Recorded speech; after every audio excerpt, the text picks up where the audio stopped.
Isa sa pinaka-importanteng trabaho namin dito sa Hong Kong ay ang pagluluto. Hindi naman kailangan na magaling ka, basta mailuto mo lang ng maayos yung pagkain ng mga amo mo ay okay na yan. Ang kagandahan nga lang dito sa Hong Kong, ang mga pagkain ng mga Chinese ay hindi naman din ganun kahirap ihanda. Yun nga lang, kalimitan dito kapag nagluluto ka, hindi lang isang putahe ang dapat mong ihain sa lamesa. Kailangan yan 2, 3, or minsan pa nga ay mas madami pa nga yung iba. Tapos ang kanin nila ay kaunti lang. Hindi kagaya natin dyan sa Pilipinas na isang ulam lang basta madaming kanin ay sold na tayo, 'di ba? Ang importante kasi sa atin ay kanin. Pero dito, ang importante sa kanila ay ang ulam. At karamihan din sa mga amo dito, kailangan meron ka ding soup na ihahain sa kanila. Kaya naman for today's video, ay naisipan ko na magluto ng salmon head soup. Bukod sa hindi siya mahirap i-prepare at kaunti lang din naman ang kanyang mga ingredients, ay mabilis lang din nga siyang maluto. Bali, nabili ko lang sa market itong salmon head na ito sa halagang $30.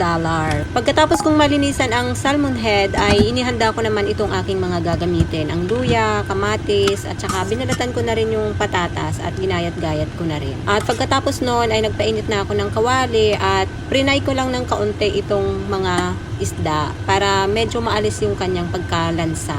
Hindi naman kailangan i-fry ng matagal. Nasa sa inyo din yun kung gusto nyong i-fry o hindi. Pwede rin namang hindi. Pagka-fry ko ng kaunti ay nilagay ko na nga rin yung aking ginger. Tapos nilagyan ko na rin ng water. Tapos pakuluan lang natin siya ng kaunti. At dahil nga yung salmon ay malambot lang siya at mabilis lang siyang maluto. Kaya na-realize ko na kailangan ko pala siyang munang alisin. Dahil nga yung patatas ay hindi ko pa pala nailagay. At dahil nga medyo matagal maluto yung patatas ay inalis ko na muna yung isda sa kawali. Kasi nga baka madurog na siya at wala nang makain ng mga amo ko bago pa maluto ang patatas na yan.